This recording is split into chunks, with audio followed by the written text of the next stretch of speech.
Turn back now, mortal one.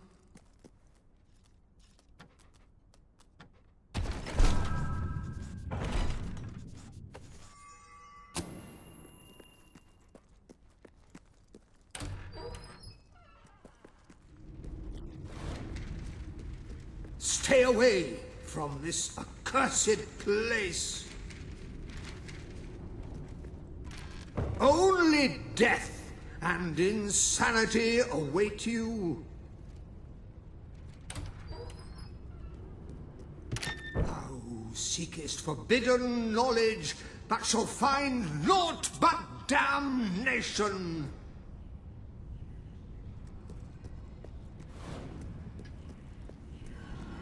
Don't pick it up!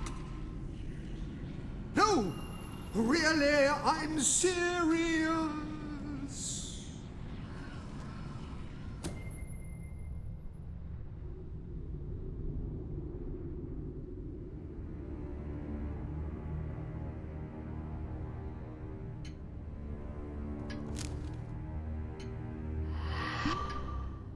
You lot just can't leave well enough alone, can you? Bloody literary tourists, bane of my afterlife.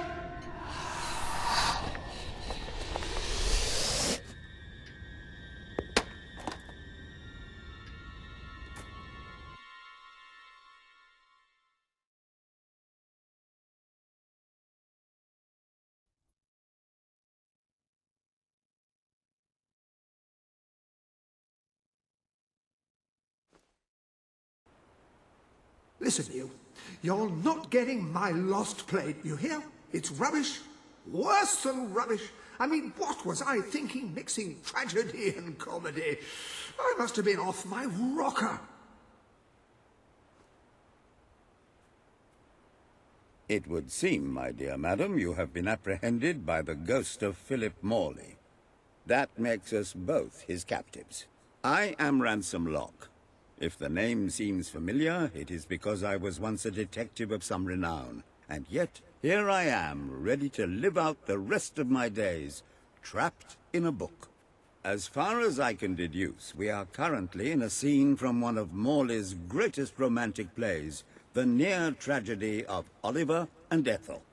I believe if we are to escape, we must act out the scene.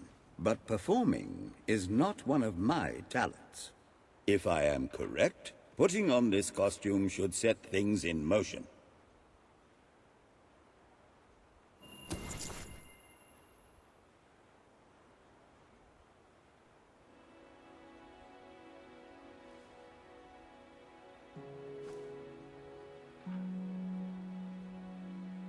Oh, Ethel, my love, my life, my son, if thou wouldst but give me one sign, one gesture that would speak of your affections, then might I think this grey existence worth living. Ah, yes, a classic moment in the play. You are Ethel, the beautiful young daughter of a dung merchant. Show Oliver that you love him, and we may be able to leave this scene.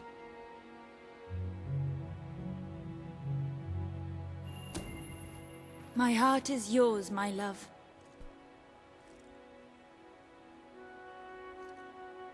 Let the heavens and the seas, the toads and the eels sing the song in my heart, for she doth love me, and all is well. We shall meet again in the morrow, my little ferret, and elope into the sunset to live out our days in wondrous joy. A magnificent rendition.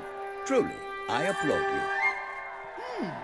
I see you are gifted with remarkable literary cunning, but can you really comprehend the depths of my work? That we shall see. Ah, yes. This is undoubtedly a scene from one of Morley's earlier, funnier plays, Bloodbath at the Royal Court. And this must be your costume. The role of the fool is one filled with tragic depth. It will require a masterful performance.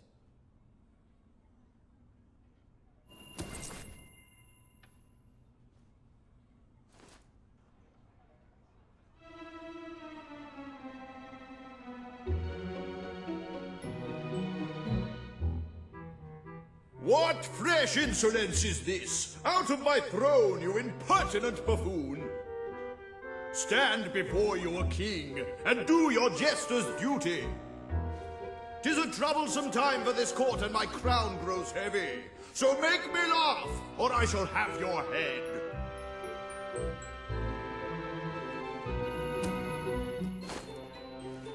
Gucci, Gucci, goo.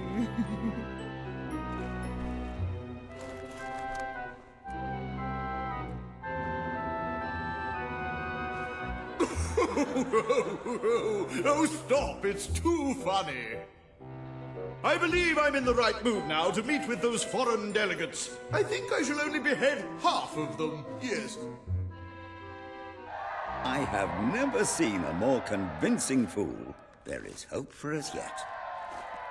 You handle my royal dramas as well as you handle my romances. But will your versatility extend to the more subtle domains of theatre, I wonder? Oh dear. Unless I'm mistaken, this is a scene from Morley's notoriously violent historical epic, Titus the Mutilator, Part 2. Which would mean this is the gladiatorial arena from Act 5, where Titus is finally slaughtered by savage warriors seeking revenge. A favorite scene of mine as a child, I must admit. And here is Titus's famous costume. I had some pajamas that looked just like it. Put it on and you will take on the greatest role of your life.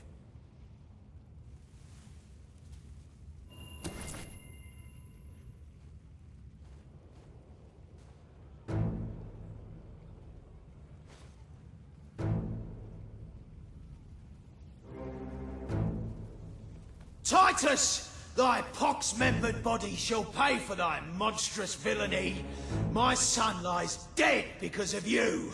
Now shall revenge be mine, cold as your corpse and all the more flavoursome for it.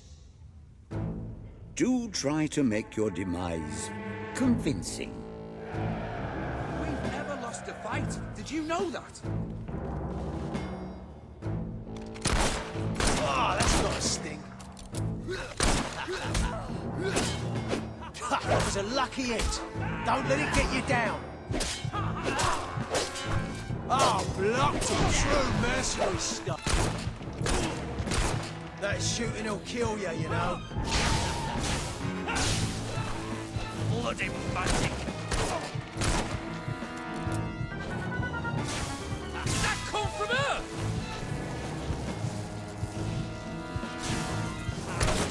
Incoming, lads!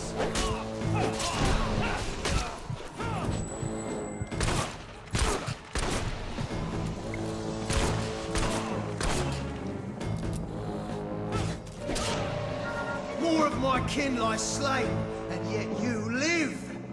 You have breathed your last sulphur-scented breath, Titus.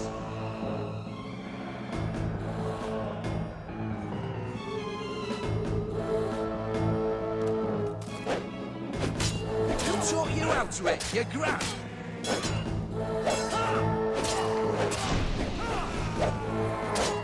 One last push, and it'll all be over, boys. Watch out, boys. She's got a gun, and she knows how to use it.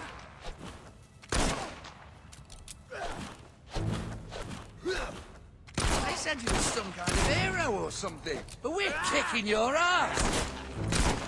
Oh, she shot you good, mate.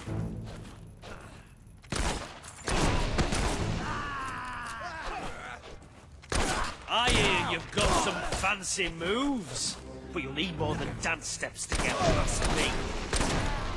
Stop shooting our boys, you man,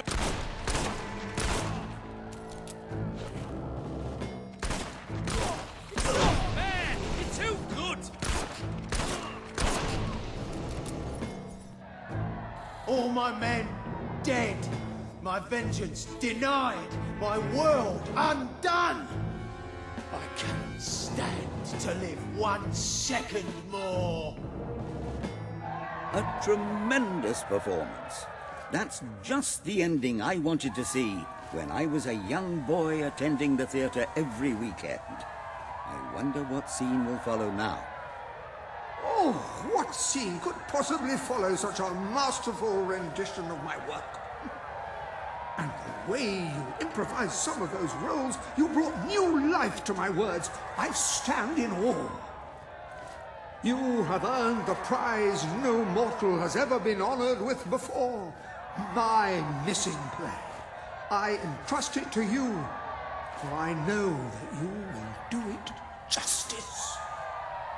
I call it the Ham Sandwich. A metaphorical title, of course.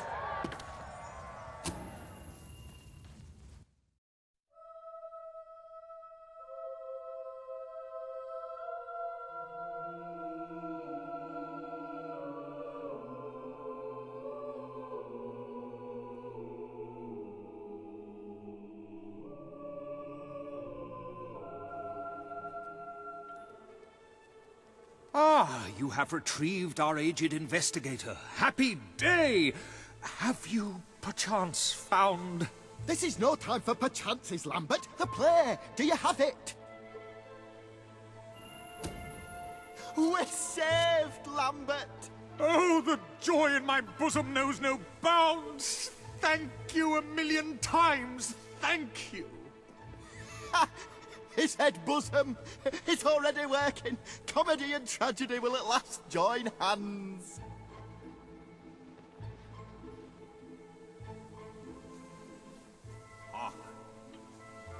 Bear witness to the tragic futility that is man. Oh, how it doth sear my senses to see paradise and yet to be barred. That reminds me of a great joke. A guard, a monk, and a chicken walk into a bar. Unfortunately, the bartender had a mild heart attack that morning, so none of them get served. And yet what purpose doth heartache serve when the infinite dark blanket that is death falls softly upon our still beating corpse? That reminds me of another one. A corpse walks into a bar and says, "Can I have a lemonade?" "Certainly," replies the bartender. "I've never seen a stiff drink." And so endeth our happy sad play, which reminds us we are made of nothing but clay. There's time only for our fool to say... Great big giant bosoms! What the hell was that? Biggest load of old tosh I ever saw. It didn't even make sense. Worst play ever. Well done. You have gathered quite an impressive following in Brightwall. This should be more than enough to convince this little hamlet to send aid to the dwellers. I believe Samuel awaits you at the town gates to express that very what sentiment. shall you do now, Mr. Locke? Any more mysteries on the horizon? I rather think not. My powers of reasoning and deduction diminish with each passing day. Investigation is a young man's game. How would you like to take acting lessons? I would rather consume a bottle of arsenic. And who could blame you?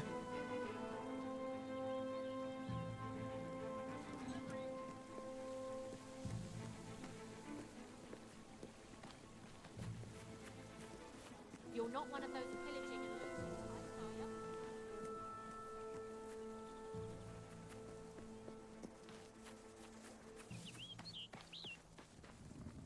Oh, hello. Lovely, aren't they? I've collected gnomes since I was a lad. My family said it was unhealthy. It made me take stock of my life, and I realised I had to make a change. So I cut off all contact with them. Now it's just me and the gnomes. They're my best friends, especially Jonathan. He's like a brother. See, I would actually die for him. It's his birthday today, you know. I ordered a special present for him and everything, but it never got here, unfortunately. Well, you couldn't find out what happened to it for me, could you? Great, great! Now, this package, like I said, it's very special. I ordered it from a catalogue. It was very expensive, but then this is Jonathan we're talking about. He deserves only the best. Now, according to the catalogue, the delivery coach travels through Misspeak Valley. Maybe they lost a wheel there or something.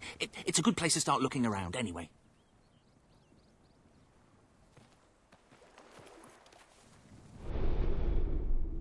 Welcome to the Sanctuary.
You have several new suits. Those will make dressing easy.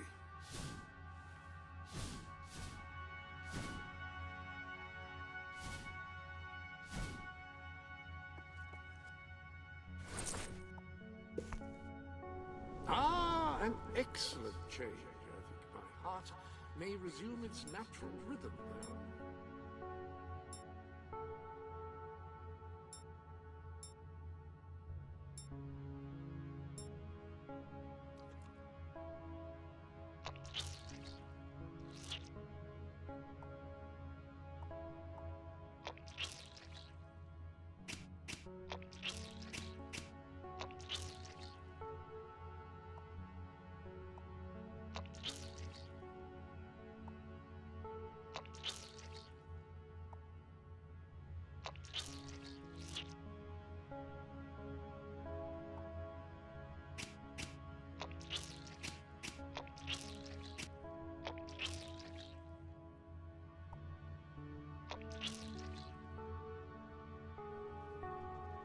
That is splendid.